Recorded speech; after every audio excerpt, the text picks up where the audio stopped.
child of midnight, and the flame is watching. That is how you are greeted, not with welcome but warning. As the wind sighs low through the cracked stone ribs of the monastery vault, you've wandered deeper than you intended, far beneath prayer and psalter, past the abbey's sanctioned shelves into the veiled archive where even silence bends.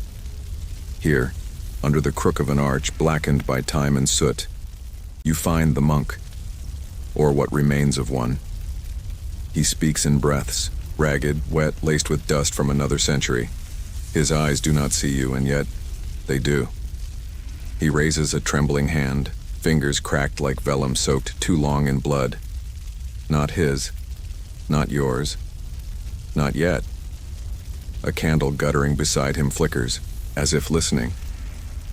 The monk leans forward. His breath smells of myrrh and mold, and whispers, "If you would listen, mark this moment, and speak aloud the hour of your watching, and land of your listening. Write it beneath this scroll as others have. You must, else the book will not know your name." And then he opens it, a folio of impossible age, charred at the edges, stitched with something that writhes when your gaze lingers. It smells of brine, thunder, and rosewater. The title is not etched in ink, but in shifting shadow, spelled in what looks like dust motes and ancient breath. The volume spared from the burning of Alexandria, but not spared from what came before it. He does not pause. He dares not pause. "You seek the library of Alexandria's missing volume," he murmurs, voice thinning to thread, "but it seeks you in return." He exhales, a hiss like salt across stone. "Now, let us turn the first page." The first leaf cracks as it opens. Not paper nor parchment, but something scaled, stiff, brittle with antiquity. The texture under your fingers makes your teeth ache. And the words, oh, the words. They aren't inked. They appear only when not looked at directly, hovering at the edge of vision, their shape, angular, violent. A language older than hieroglyph or rune. It bruises the inside of your thoughts, and then the monk begins to read. But the words are not from the first page. They are from the smoke that still clings to it. "It was never truly burned," he croaks. "The fire was a distraction. Alexandria's loss was the world's gain, or so they were told.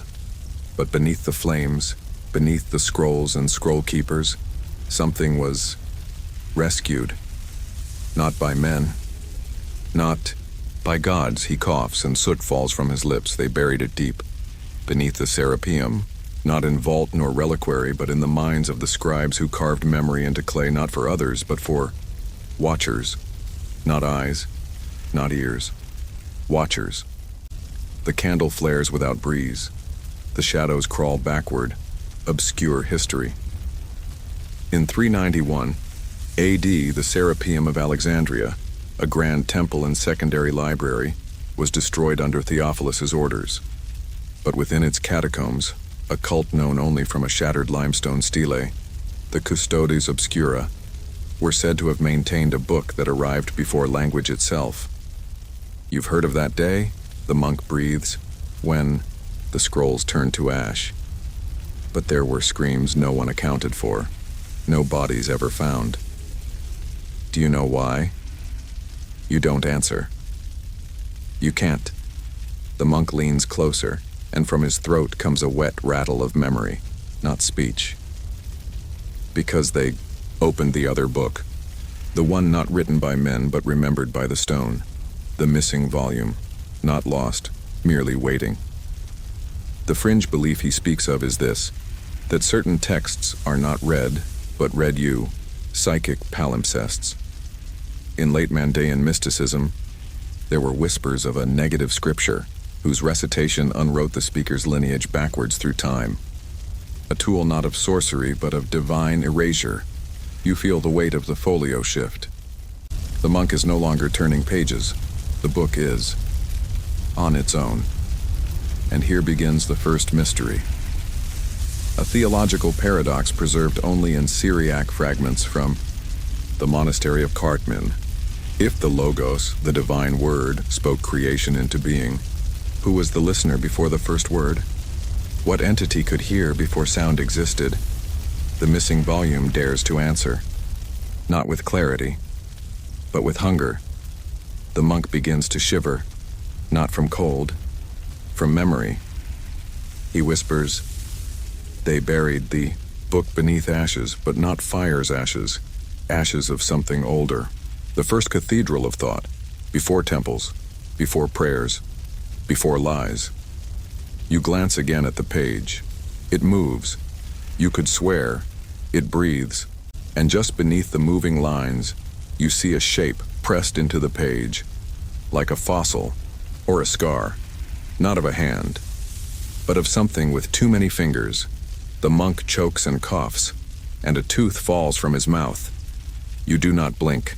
You dare not, for the whisper beneath the ashes has begun to rise again. The second page is thinner, fragile, like the translucent wing of a locust long dead, preserved in the folds of a relic's breath. You do not turn it. It turns itself, shivering as if it remembers being touched. The words surface only when you do not seek them, and when you try to read, they retreat, folding into themselves like petals closing at dusk or like blood retracting into a wound before it's noticed. "Do not follow the ink," the monk hisses, voice drier now, cracked, hollow. It remembers being watched. It remembers who watched first. His eyes roll white for a moment, as if something behind the page stares back through him. You try again to read. The letters tilt, flow, rearrange. Not chaos. No. There is logic to the motion, but not human logic. A geometry of reversal. This is not reading. It is being read in return. The script bleeds backward across the folio. Literally. You see ink begin to well up through the page, not from above but below, not as if written but unwritten. The text drinks itself, devouring meaning before it settles. The monk's voice trembles.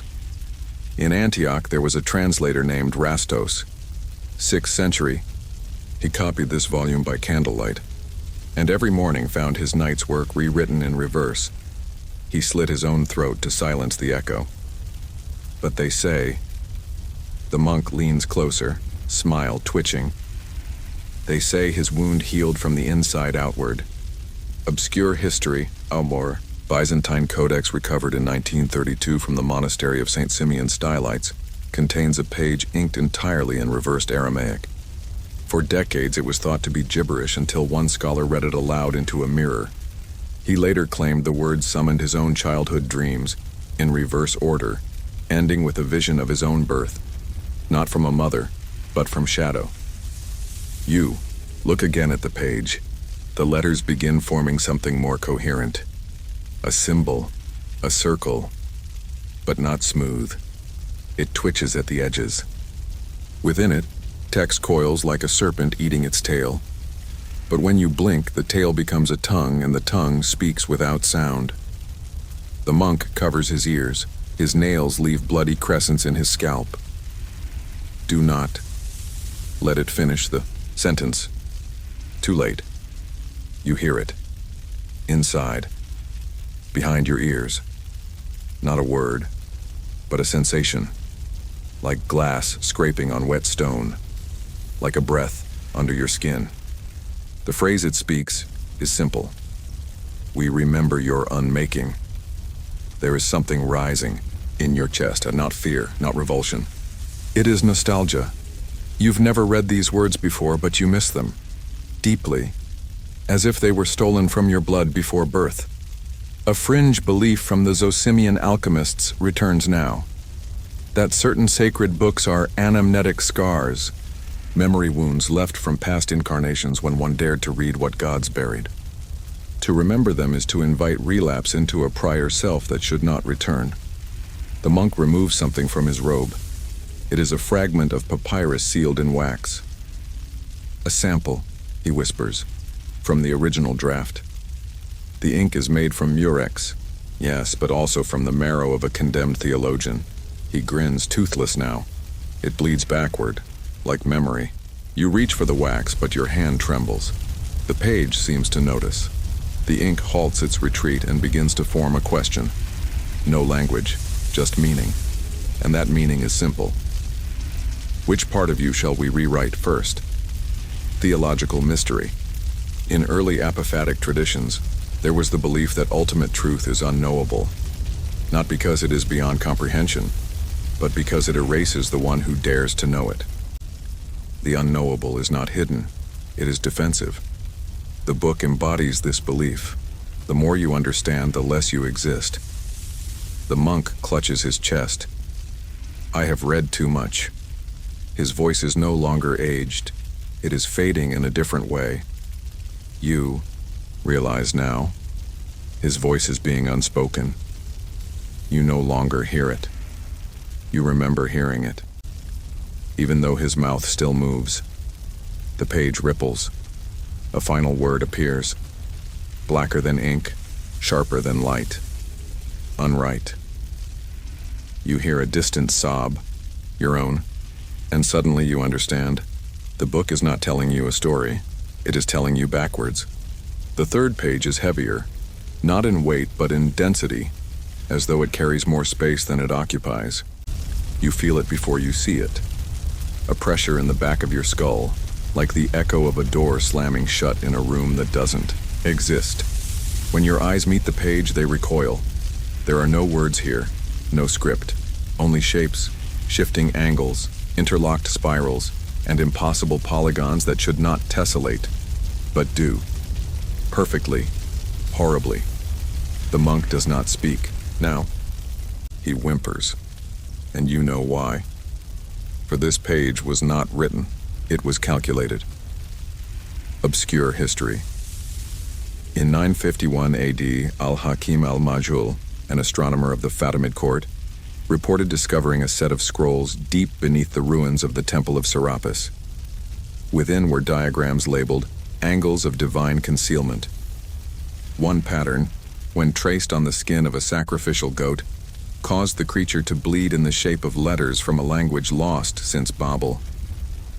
Al-Hakim sealed the scrolls in molten lead before walking into the desert barefoot. His last known words were, "There are geometries that pray." The shapes on this page twist when you blink. They resist the eye's movement, flowing sideways, then deeper, into themselves, until you sense depth where none exists. You are not reading. You are falling. One of the spirals begins to pulse. Not rapidly, but with a terrifying patience, like the slow heartbeat of something buried alive in a vault of iron and silence. The spiral does not expand. It inverts. Space buckles. You stagger. The monk whispers, "You must not try to know it. Knowledge has edges. This has none." Your breath shortens. You try to look away, but the spiral is already inside. You close your eyes and see it still. The pattern lingers, etched now into the red darkness behind your eyelids. And then you remember the pattern is not meant to be seen. It is meant to be remembered by something that isn't you. Fringe belief. Among the surviving scrolls of Mani's lost book of diagrams, there is mention of a sacred cartograph, a map not of land or stars, but of the soul's blind spots.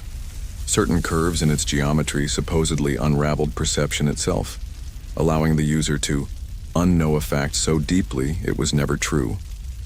Heretical sects of the 3rd century believed such unknowing was the first step toward divine inversion, becoming that which the Creator fears to name. Your vision warps. The spiral breathes. And suddenly, you remember something you never learned. A forgotten tongue, not spoken but angled. Each shape a phoneme, each bend a verb. The spiral speaks, not aloud, but in direction, left, down, inward, fold. Theological mystery. Within the writings of Pseudo-Dionysius, there exists a fragment, rarely translated, that suggests God did not create by declaration but by withdrawal. The first act of divine will was not to speak, but to withhold knowledge from himself so that space could exist. If true, then the missing volume is not divine revelation, but divine amnesia. The page shifts. You blink and find yourself not in the monastery vault, but standing within the spiral. Around you, lines of impossible length stretch into the dark, intersecting in sacred tension. You are at the center, not chosen, calculated.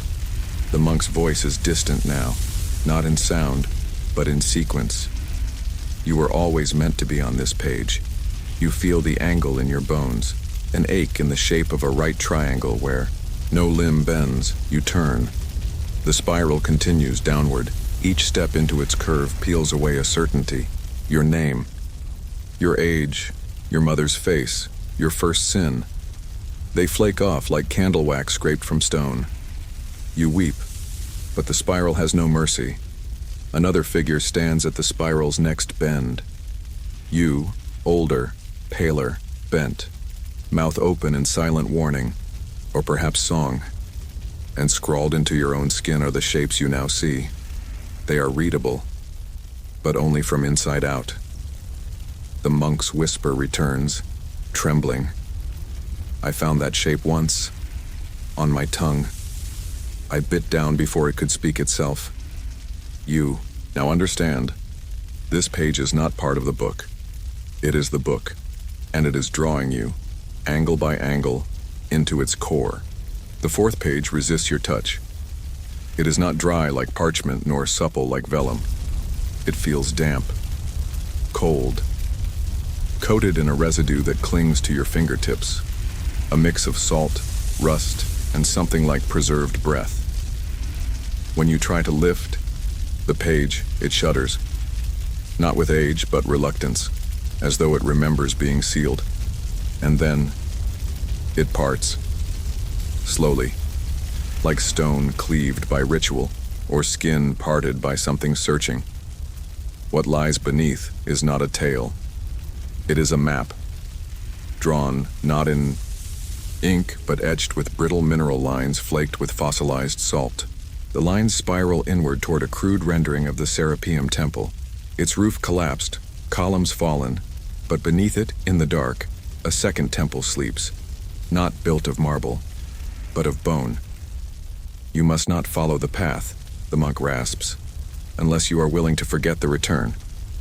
His hand trembles as he points to the margins where an ancient notation survives, Coptic script interwoven with something older, Proto-Phoenician perhaps, or pre-Sumerian.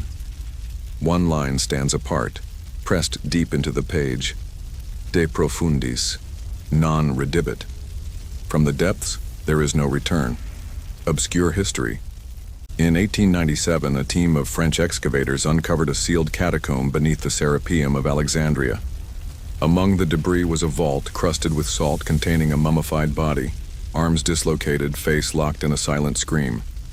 No inscription marked the tomb, but on the wall behind it was scratched, in Greek, "This chamber remembers." The site was resealed and the findings buried by order of the French consulate. The monk speaks again, voice thicker, slower, as if his tongue remembers the salt. The chamber was not built to protect what was within. It was constructed to protect the world from what remained, and even so, the volume was placed there, not to be read, but to be forgotten in stone. You lean closer, the texture of the page changes, no longer parchment, now granular, uneven, as if the page were a tablet carved from compressed sea salt and ash. You see a stairwell now, etched in minute detail, descending past levels of script, bone, and something labeled only as the Chamber of Exhalation. The air around you thickens. You can taste it now. Brine, mildew, ancient air. You know that this is no map of stone alone. It is a blueprint of descent. Each layer a threshold. Each threshold a relinquishment. Fringe belief. The Nassinas, an early Christian Gnostic sect, believed in a divine underground womb of reversal. A tomb temple where identity is dissolved, not by death, but by descent. The further one walked, the more layers of the soul peeled away, until only the primal echo remained, the scream before birth. To descend was not to perish, but to remember the scream. You feel the echo now, your ears ring, not with sound, with pressure, And as your gaze traces the spiral downward on the page, you see a tiny door, just at the base. The monk's voice drops to a whisper within a whisper. They locked it from the inside. Theological mystery. According to the fragmented Codex Hereticus Aleph, there once existed a council of early church mystics who debated a heretical proposition that hell was not a place of torment, but a library without exit, a chamber, not of punishment but of knowing without end. They feared not the fire but the page, because the page never stops turning. The page turns. You see the chamber again. You see the door, and within the door, a figure, pale, shaven-headed, eyes wide, as if still seeing. The monk weeps now. I was that figure, he whispers. Or perhaps, I will be.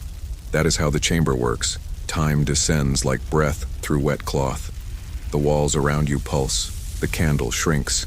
Your bones itch. The book hums. It is the hum of stone pressed against stone, of silence distilled through centuries. And just beyond that humming, you hear the faintest sound. Breathing. Not yours. Not his. Something in the chamber below the serapeum breathes and waits. The fifth page does not turn like the others. It yields. With the soft sigh of cloth long folded over memory, the folio opens to reveal not text, not image, but residue, scorch marks faint and deliberate, as though the page had once been aflame, but the fire, halted mid-consumption, remembered mercy. Or perhaps it feared what it was burning. The monk places a trembling hand over the charred vellum, and his fingers tremble not from cold but from recognition. This, he murmurs, is the account of Theophan the Empty, the man who read the flame out of existence. Your throat dries, the candle flickers, the air tastes of copper and extinguished incense. Obscure history. Theophan of Pergamon was a philosopher-priest of the early 4th century, whose writings are largely lost, save for 3 fragments and an unnamed monastic confession from the White Abbey. Said to have studied at Alexandria's Great Library shortly before its demise, Theophan wrote of a book within the fire that teaches not warmth, but the absence of heat. His final act, recorded by a lone disciple, was to extinguish every flame in his household, then vanish into the chill of a sunlit afternoon. He was never seen again. The page's texture is strange, smooth but brittle, ash compressed into memory. When you press your palm to it, a warmth pulses outward, not heat, but the memory of heat. It pulls from you, drains, you shiver. The monk nods solemnly. He read until he no longer recognized fire. He says, his hands would not blister, his breath would not cloud in frost. He walked between flame and ice and called them echoes.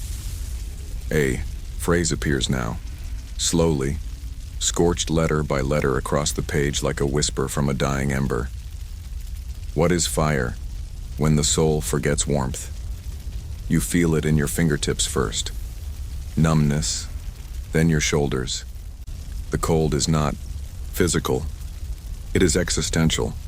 You do not feel chilled. You feel unwarmed. Fringe belief.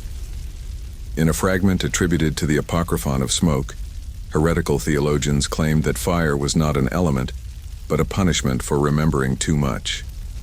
The first man stole warmth, it reads, and so it was placed within all things, and so that we may suffer knowing what we lost. Some monasteries in the Nubian deserts practiced fire fasting, living without flame for 40 days to unlearn creation. You close your eyes. You see Theophan, gaunt, clothed in layered dust. He stands before a hearth, but the fire refuses to flicker. He places his hand into the coals. Nothing. Not pain, not light, only silence. His eyes are empty, not blind, but emptied of recognition. He turns toward you. His mouth opens, and from it pours nothing. Not silence, not breath, but absence. You recoil. The monk coughs, His lips are blue now. The candle by your side gutters. Not from wind, but from forgetting. A second sentence burns across the page. When the last fire is unremembered, the world will not freeze, it will unbecome. The monk leans close and you see a burn scar on his chest, the shape of a word, inverted. He tried to teach us, he whispers, to see the light that never warms, the light beneath flame, the light that speaks of what never should have been. Theological mystery. In the earliest desert monastic traditions, there are obscure hymns, forbidden from chant, said to speak of the primordial inversion. The idea that fire was the final act of divine remorse, not wrath.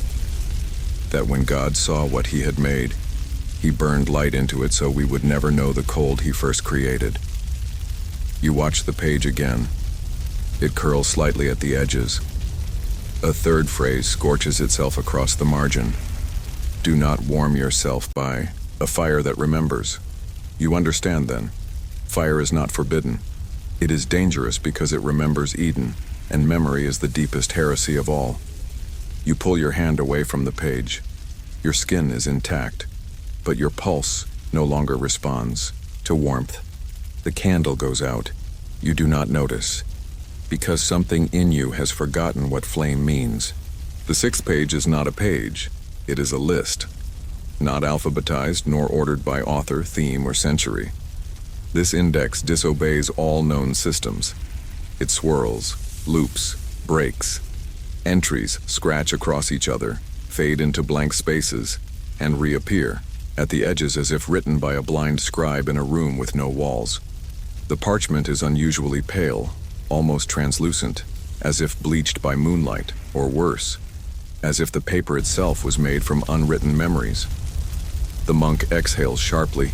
When you look upon it, you mustn't read it all, he warns, voice dry as husk. This is not a catalog, this is a ledger of silencing obscure history.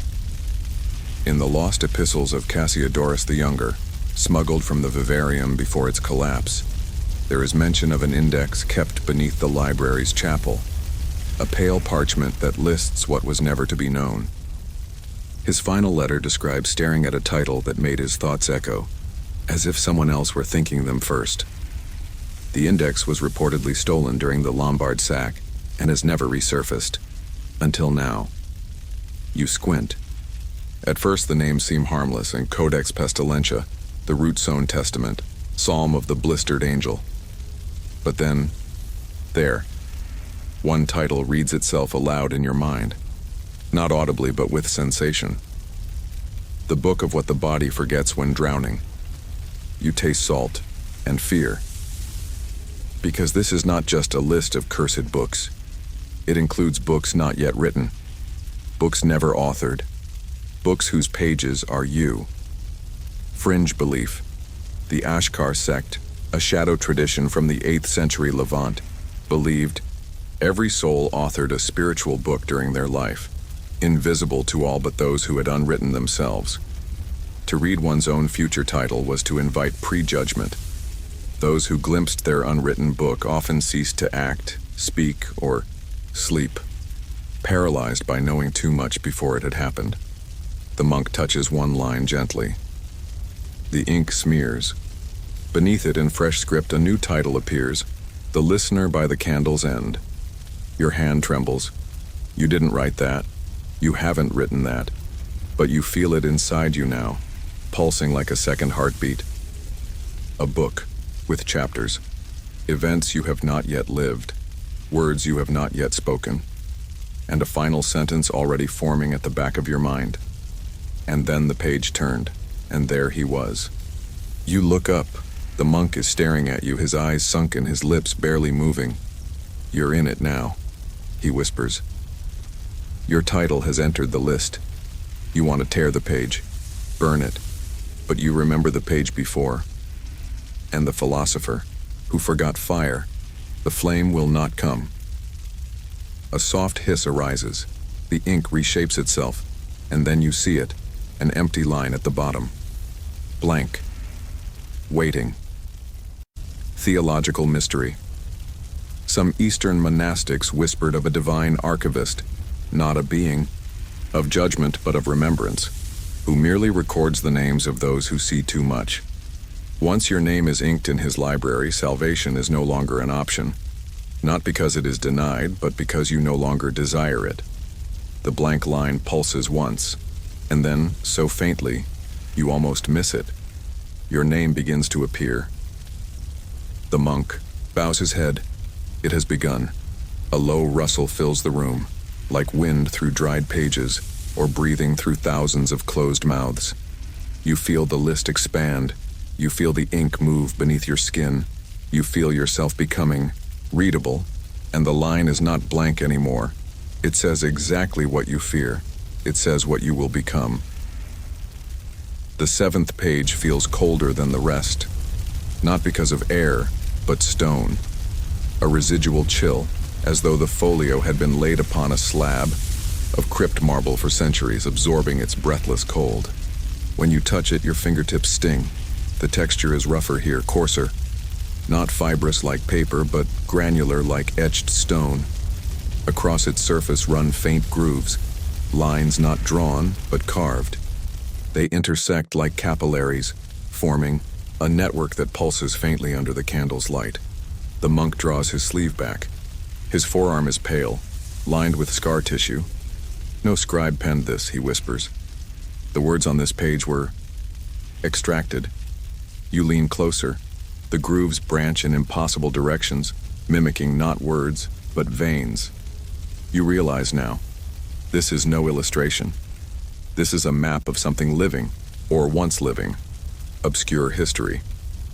In 1732, during renovations of the catacombs beneath St. Catherine's Monastery in Sinai, masons uncovered a slab of marble carved with anatomical channels. Initially mistaken for medical diagrams, the veins did not correspond to human physiology. Upon pouring water over it, the channels drew the liquid inward and down. 3 workers disappeared within the week. The slab was sealed beneath 7 layers of lime. No drawings survive, but rumors of a living library built with blood-etched stone remain in orthodox whispers. The page begins to thrum beneath your fingers, and the veins begin to glow, not with light, but with memory. Images flickering at the edge of sight. You see a chamber beneath the temple, a floor of smooth marble, a pulse beneath your feet. There are monks in circle, barefoot, chanting. Their voices rise not in praise, but in synchronization, mimicking a heartbeat that is not theirs. Fringe belief. A sect of monastic geomancers in 11th century Cappadocia believed that sacred architecture must not only direct spiritual energy, but circulate it. Churches were designed with vein-like channeling systems, embedding ritual flow into stone. The holiest altars were said to breathe, their marble slabs contracting with unseen tides. Some claimed that if a structure lived, it could also remember, and if it remembered, it could judge. You feel the memory. It's not yours. It belongs to the page. The veins begin to darken. A slow ripple of color flows through them. Crimson, like blood long dried but momentarily awakened. The grooves are not decorative.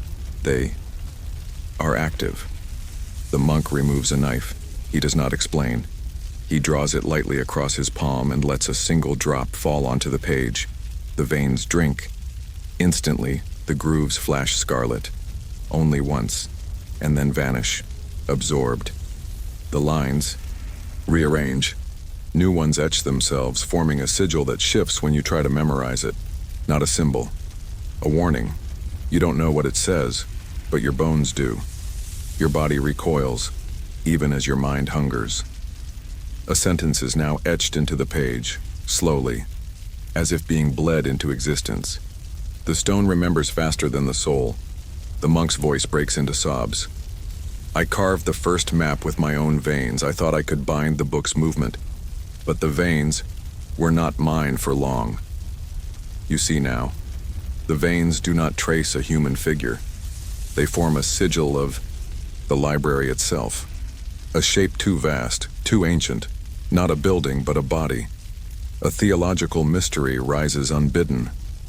What if the Library of Alexandria was never a place but a creature, a divine organ of memory, an entity disguised as a repository whose architecture feeds on knowledge and births more? In some Gnostic retellings, Sophia did not fall from grace, but was entombed alive in wisdom, her body becoming the first library. You try to close the page. It will not close. The veins twist again. A new groove opens, this time across the margin, and it pulses to your breath. The monk leans near. Once it knows your rhythm, it carves you back. Your fingertips ache. You feel something beneath your nails. Stone dust. No, salted marble. The veins on the page match the ones under. Your skin. And they are learning. The 8th page bears no ink, no mark of hand or quill. And yet, words emerge. Not written, but exhaled. With each breath you take, faint lines appear and vanish, like steam against glass. The page responds not to sight, nor to touch, but to the rhythm of respiration, as though it remembers how to breathe, but only through you. The monk tightens his cowl. He does not look at the page. His voice is hoarse now, a parchment rasp. This one writes back. Obscure history, hidden in the shipping logs of Yao. Ptolemy IX's reign is an anomalous entry. A line of expenditure for an automaton scribe, forged by temple engineers of Memphis, said to require no ink, no parchment, only air. It copied not what it was shown, but what it heard inside those who approached it.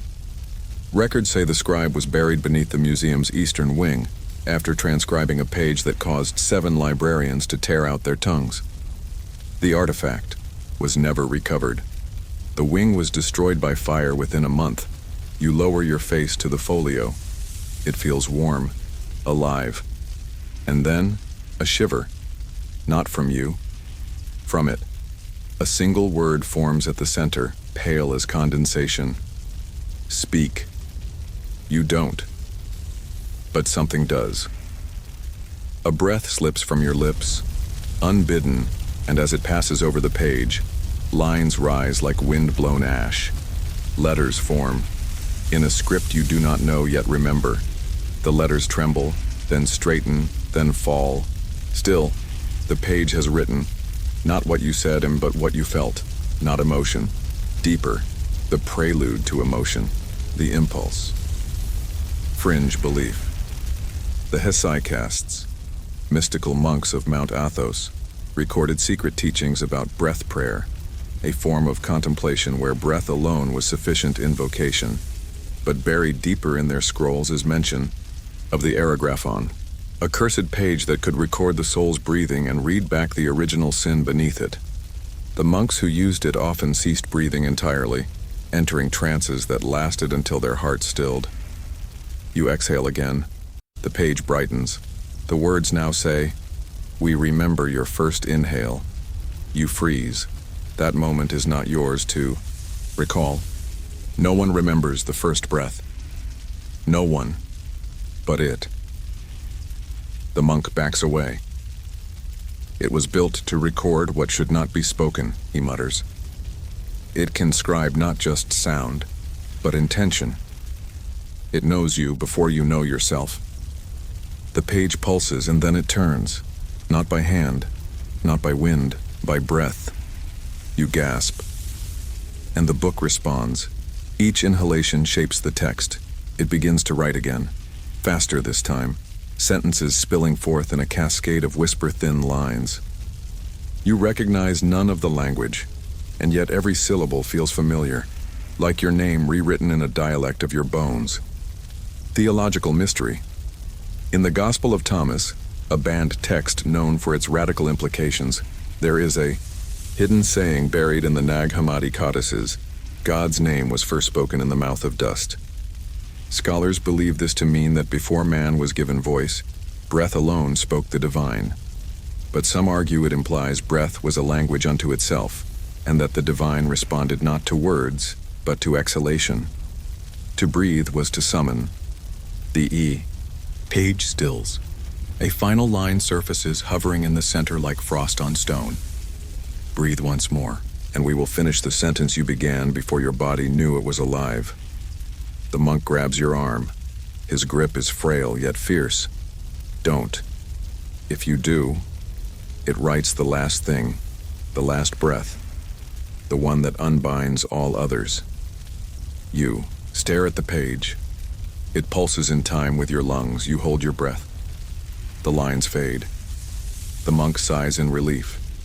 But from the edge of the page, a curl of mist drifts upward and forms a single whispered word in the air between you, a word you've never spoken, but one the book says you will. Soon. The 9th page gleams before you like a pool of water glimpsed in a dream. Still, thin, impossibly smooth. You reach toward it, expecting the coarse kiss of parchment, but instead your hand halts in front of something else. Your reflection, or so it seems. And yet, it doesn't move when you do. The monk grunts softly, as if feeling pressure in his chest. This one, he whispers, was not written to be read. It was written to be seen, only once. Your reflection breathes out of rhythm with your lungs. Obscure history. In the court of Emperor Aurelian, an itinerant scholar named Calvus was gifted a folio bound in polished obsidian by a priest of Serapis fleeing Alexandria. Calvus wrote of reading his own thoughts as if they were spoken by someone older, someone waiting behind the page. Days later, his servants found him facing the book, eyes open, skin like wax. In the mirror leaf he left behind, only the back of his head was visible. You lower yourself to the page's surface. What stares back is not quite you. The angle is wrong, the lighting inverted, but most of all, the eyes. Your eyes in the mirror are older, not with age, with knowledge. They recognize you in a way that feels too deep, too familiar, like something watching from behind your own skull. The reflection opens its mouth. You do not, and still, it speaks. You hear nothing, but the page beneath the mirror begins to write, glyphs sliding across the boundary like frost over bone. Each word that appears is shaped like your thoughts before you think them, not in speech but in emotion. Dread, guilt, wonder, fringe belief. A lost fragment of the Corpus Hermeticum speaks of specular scripture, sacred writings that appear only when viewed through one's own mirrored image. The reflection, said to be the soul's twin in reverse, does not show you who you are, but who you are about to become. To gaze too long is to read the unwritten covenant of your life, and the price of its fulfillment. The monk chants something softly, a ward perhaps, or an apology. You reach out again. This time, your reflection doesn't reach back. Instead, it steps away and a library appears behind it. Not the one you stand in now, but another, vaster, older, walls of shifting paper, breathing shelves.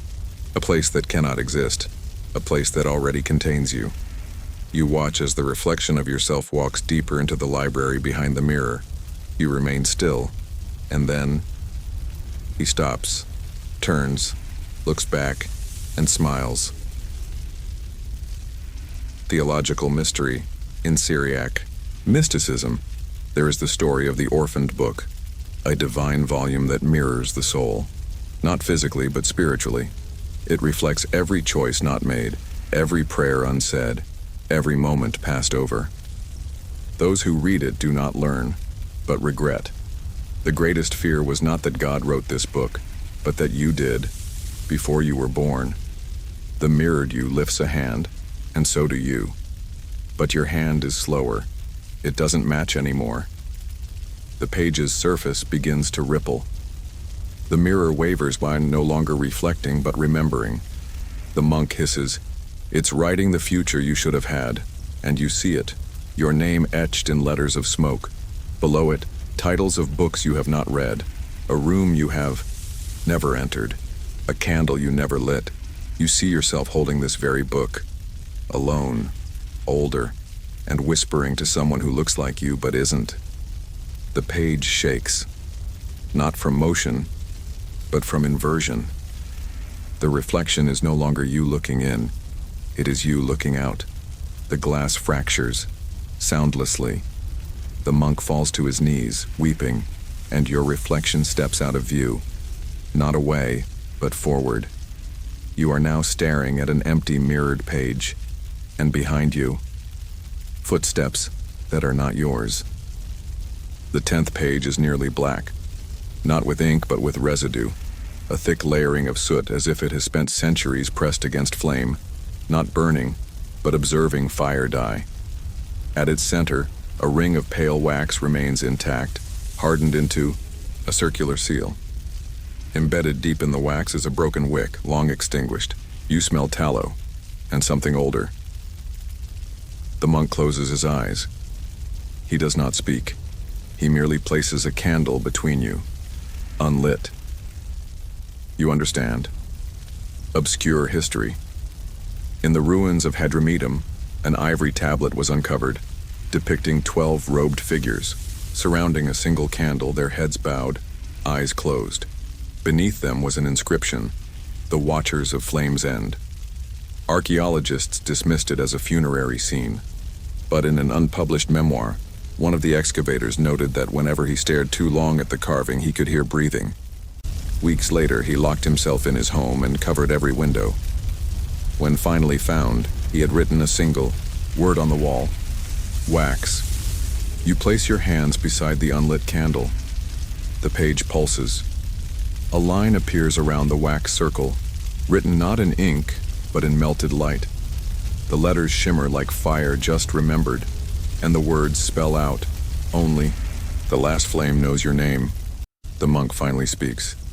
They were called the Cult of the Last Candle. Their creed was simple: to burn no more than one light. Ever. They believed the soul was a wick, and that every flame kindled was one breath closer to death. He reaches toward the page, his hand hovering over the seal. "It is not unlit," he whispers. "It is waiting." Fringe belief. Among certain Ethiopian monastic orders, it was believed that God's final messenger would not arrive with trumpet or thunder, but by candlelight. A single flame carried into the darkest room of the world, where no word had ever been spoken. This flame would not burn outward but inward, revealing each soul to itself in unbearable intimacy. It was called the inward Pentecost. You lean closer. Your breath stirs the wick, and in that moment, it lights. Not with fire, but with memory, a flicker of childhood, a flame at a funeral, a single match in a long-abandoned chapel. The page begins to shift. Images bloom across its blackened face, brief illuminations of a secret rite, cloaked figures lighting one another's faces, only to extinguish the flame moments later. Faces illuminated just long enough to be known, never long enough to be remembered. They memorized light, the monk says, and then they devoured it. He touches the page. His fingertip leaves a mark, not a smudge, but a glow. The residue remembers fire. You watch as the names of each cult member begin to surface one by one around the wax ring. Faint, flickering. Then, a gap, a name missing. Your spine tightens, and then a new line emerges, still forming, still cool. It is your name. The candle in front of you flares, and just once. Theological mystery. A lost homily attributed to an unnamed anchorite speaks of the unseen Eucharist, a ritual in which no bread is broken, no wine poured, only a single flame passed from hand to hand. The flame bears the weight of each sin, memory, doubt, and when it reaches the last participant, it flickers blue. If it survives the final breath, the bearer is said to become part flame, part shadow, the living record of all lights extinguished. You now hold the candle. It is burning. But you did not light it. The wax does not melt, the wick does not shorten, and yet you feel something inside you flickering lower. The monk watches.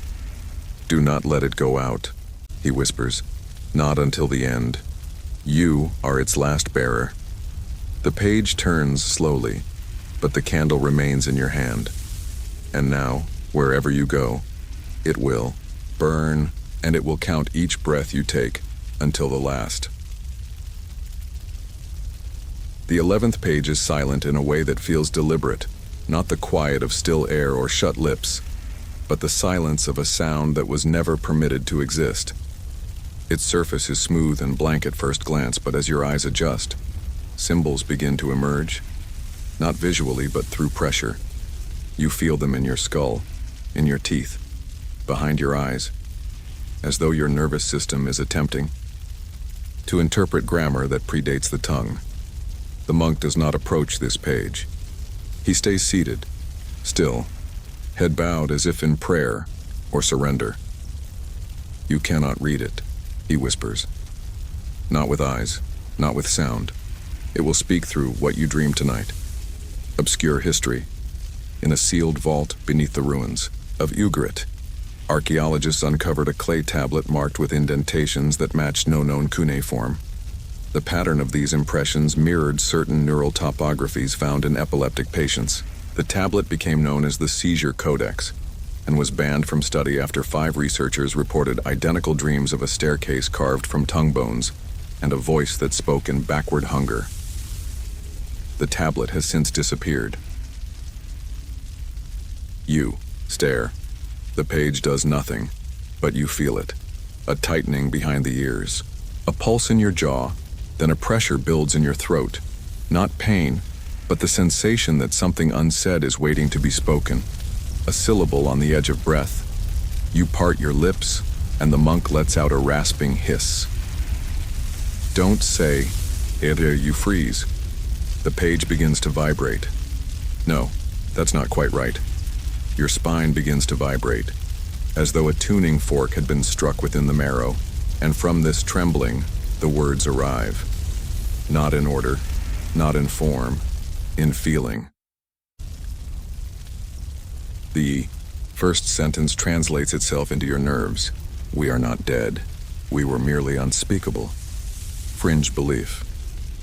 In the darker corridors of occult Kabbalah, there exists a notion of the speechless aeon, a period of time in which the divine utterance was silenced and the world was sustained by dream language, alone. During this aeon, it was believed that every living being spoke unconsciously in a forbidden tongue, not aloud, but through gestures, sleep movements, and breath rhythms.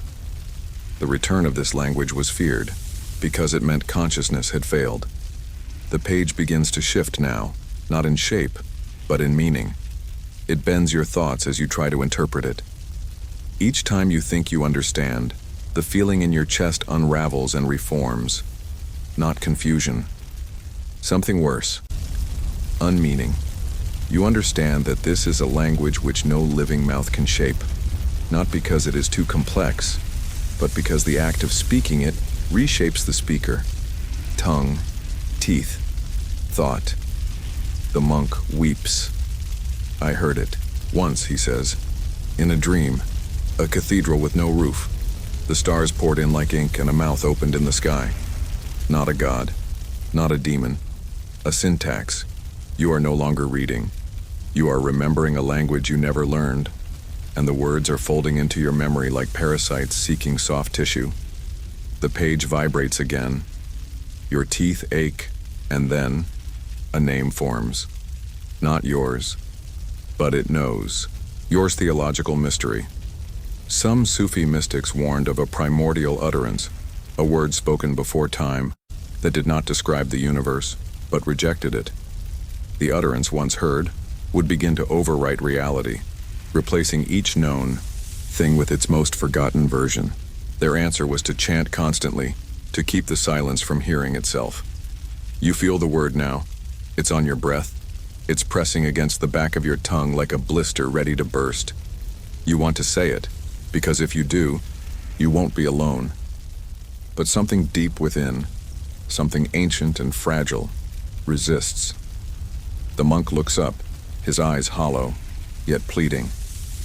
If you speak it aloud, he murmurs, you'll stop being legible, even to yourself. You close your mouth. The pressure recedes slightly. The page fades back into stillness. But the word does not leave you. It waits, curled in the hollow of your throat. Dormant, until it is spoken, in dream or death. The 12th page is brittle. Papery, yes, but in a way that feels organic. Less like parchment, more like old skin, flaked and cured by desert winds. It smells faintly of fig sap, blood, and something chewed, torn, swallowed. The texture curls at the corners as if resisting exposure, but at its center is a single indentation, a bite mark, pressed deep into the surface, human and deliberate. The monk hovers near, trembling. His lips move in a slow circle, a silent prayer or a long-forgotten hunger. He believed he could contain the word, the monk whispers. He thought ingestion was safer than reading. Obscure history. In the monastic scrolls of Saint Bessarion the Lesser, there are strange notations about an unnamed desert saint who consumed holy texts as penitents, swallowing verses of forbidden scripture to prevent them from spilling into lesser minds. The Coptic margin reads, "He ate the revelation in reverse." His bones were exhumed centuries later. Within the cavities of his skull were found tightly folded scroll fragments, sealed not with wax but tooth marks. You run your fingers over the page. It quivers. The surface ripples at your touch, and the ancient bite opens just slightly, like a wound learning to breathe again. From within it, a line of ink oozes slowly outward, forming letters one by one, not in straight rows but in a spiral, like something coiling through intestines. The word was flesh, and then it starved. You taste iron on your tongue, and behind your ribs, a flutter, a tightening, not hunger, not yet, but appetite. The monk kneels. He does not look at the page. He unwraps a bundle from his robes, dry figs, cracked wheat, and a single page torn from another book, rolled tightly like a scroll. He lifts it to his lips, but does not eat. He waits to see if you will. Fringe belief. In certain sects of medieval anchorites, extreme ascetics believed that true communion came not through symbolic ingestion of bread and wine, but through literal consumption of sacred texts. These devourers believed each page consumed brought them closer to divine dissolution, replacing blood with ink, breath with whisper. Their final act was the swallowing of a blank page, symbolizing the soul's surrender to divine authorship. You look again at the page. Another sentence has formed. Scripture must be digested, or it digests you. The parchment shifts, becoming more porous, the fibers parting like tongue and throat. And then a new image appears. A man in the desert, kneeling beneath a pale moon, tearing page after page from a scroll and chewing them with solemn care. His jaw slack with reverence, his eyes wide and black. With each bite, his ribs become more visible. And yet he grows heavier. He is not feeding his body. He is feeding the word within him. You blink. He is now you, and your mouth is moving. The monk sobs quietly. He thought he could eat the prophecy before it fulfilled itself. Theological mystery. In the rarely quoted apocalyptic fragments of the book of Ezekiel, God commands the prophet to eat the scroll, and he does. But later mystics questioned, what happens when the scroll begins to eat back? If prophecy lives, then to consume it is to be rewritten from the inside. You feel it now, the curling in your stomach, the dryness in your throat that no water can soothe. The page smells sweet, old, alive. You understand what must be done, but still you resist. Barely. The monk opens his mouth. Ink drips from his tongue. He's too late. You know this now. His soul is already transcribed. You look down. The page is curling upward at the edge, inviting. You lean close. You hear it whisper. One more bite, and you will belong to the text that wrote you. The 13th page breathes before you open it. Not metaphorically. It inhales.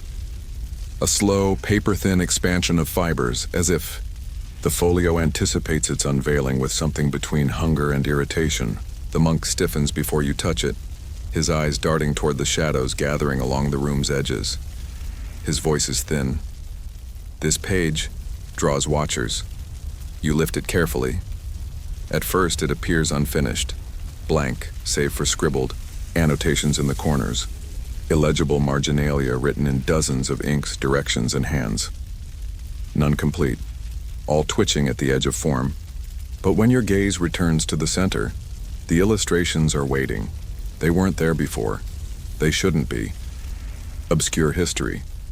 In 1461, a Venetian collector known only as Il Fabbro purchased a black-bound codex from a Syrian trader.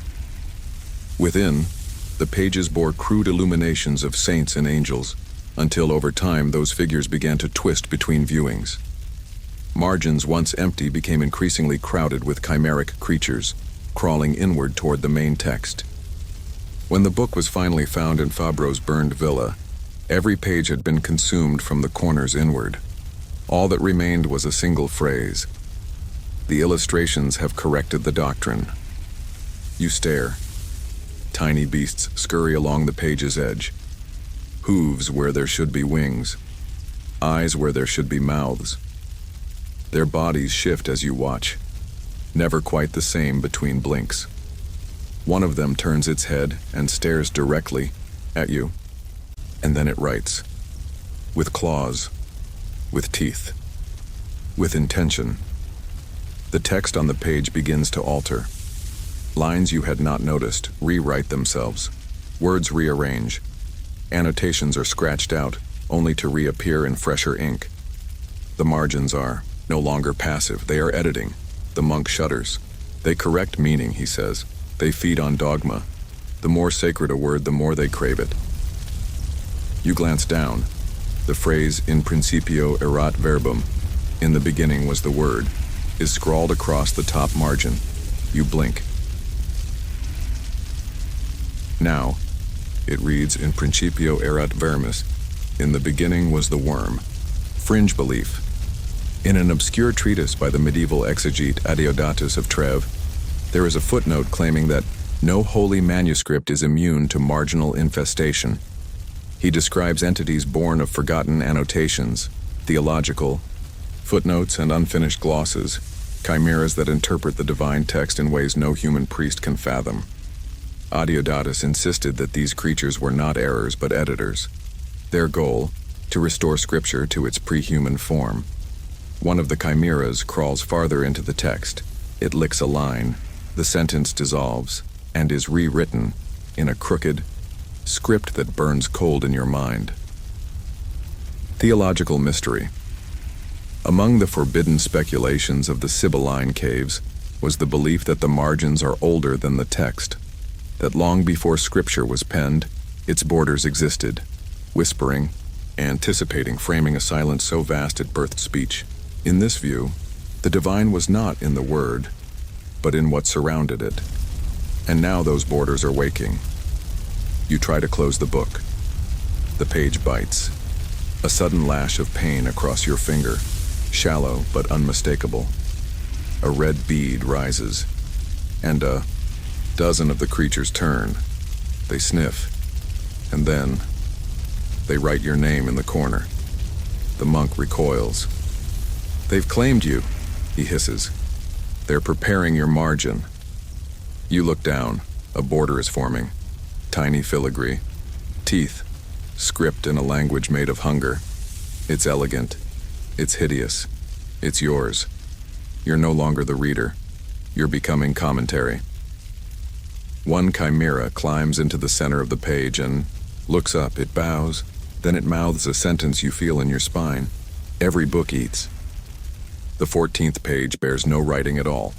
Instead, it is scorched, blackened along its lower half, gray in its center, fading to pale ash near the top, as if exposed to a rising flame from below, halted just before consumption. And on that gray expanse, faint indentations remain, Too shallow for ink, too deep for chance. They are footprints, human, bare, but the soles are wrong, too long with a sixth toe pressed like a seal. The monk bows his head low. He kept. Watch, he whispers, until the fire reached his breath. You do not ask who. You already feel it. The page smells of cinders soaked in tears. And beneath that, parchment smoke, a kind of silence that only comes from pages being devoured mid-sentence. Obscure history. In the charred ruins beneath the Great Library's western annex, archaeologists in 1870 uncovered a skeletal imprint in vitrified marble, a shape of a man crouched among melted scrolls. Beneath his knees, fused into the floor, were several tablets bearing imprints of catalog entries, etched backward, as if pressed from within. Local legend refers to him as the ash-footed librarian, the last custodian to descend when the flames rose, not to save books, but to deliver one back. You run your hand over the page. The soot clings. A shiver travels up your wrist. And then, words begin to appear, not inked but pressed upward from the page's underside, as if someone far below were writing from beneath the skin of the book. The sentence is simple. He waits between the shelves that no longer stand. You see him, not in your mind, behind you. A figure in a scorched cowl, skin gray, feet bare. Each step he takes leaves no print, but removes dust. Where he walks, memory returns. The monk does not breathe. You don't dare turn. Instead, you watch the page, and the story unfolds in soot. A man tending flame in a collapsing archive, binding books not with thread but with flesh, wrapping each spine with strips from his own back, singing titles aloud as the ceiling fell, not to save the books, but to ensure the words entered someone before they were lost. Fringe belief. Among a secretive Egyptian brotherhood known only as the curators of the Second Fire, it was taught that every library has one living guardian, not a librarian but a scar-bearer, tasked with remembering what was never read. Their feet were left bare so their skin might touch the oldest stones. Their vow, when the books forget us, we shall remember them into pain. You look at your own feet. One of them feels warmer, as if it too has touched flame. The page curls, and a fragment lifts, just slightly. Beneath it, ash pours out, not dust. Ash. Black. Fine. Charred from something living. The monk finally speaks. Again. He came once, he says, when I misshelved a binding that had teeth. He corrected it, and left soot where my voice had been. You try to speak, but your voice is dry. The ash has entered your mouth. Theological mystery. Some Orthodox theologians believed in a sacred office higher than that of bishop, prophet, or martyr, the rememberer. This figure bore no title and wore no robe, but wandered burnt places to recall what had once been holy. Their presence restored meaning where it had collapsed, but always at a cost. Each memory awakened burned one truth from their own soul. The ash-footed man takes a step nearer. He reaches out, not to touch but to offer, a single page. Scorched, bent. The title upon it, your name. The monk is weeping now, but his tears make no sound. The page accepts the offering. It fuses to the folio, and your entry is complete. The librarian vanishes into the edge of your eye, but the soot remains under your nails. The final page is impossibly thin, so thin you fear your breath might tear it, and yet it endures, softer than light, colder than bone. It gleams faintly, like skin stretched over silence. There is no ink here, no marks, and yet your fingers tingle when they near it, because this page contains no writing. It contains titles, not written, but waiting. The monk doesn't speak. He stares at the page as if watching an ocean form. Obscure history. In the last days of Hypatia's secret order, A scroll was sealed in, beeswax and hidden beneath the crypt floors of the Temple of Anubis in Canopus. When recovered by a French naval expedition in 1801, the scroll was found blank, save for the indentation of a title that did not correspond to any known book.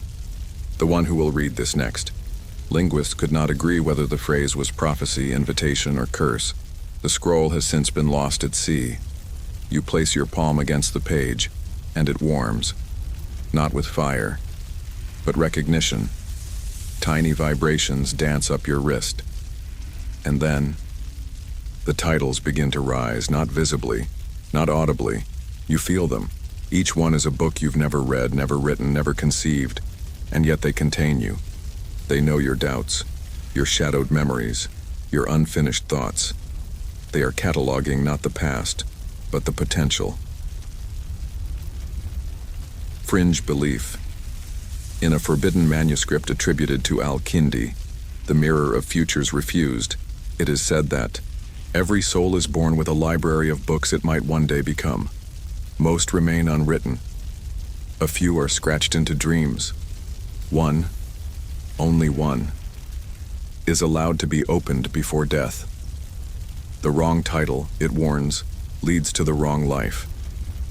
The right one erases the need for all others. You feel a pressure in your lungs.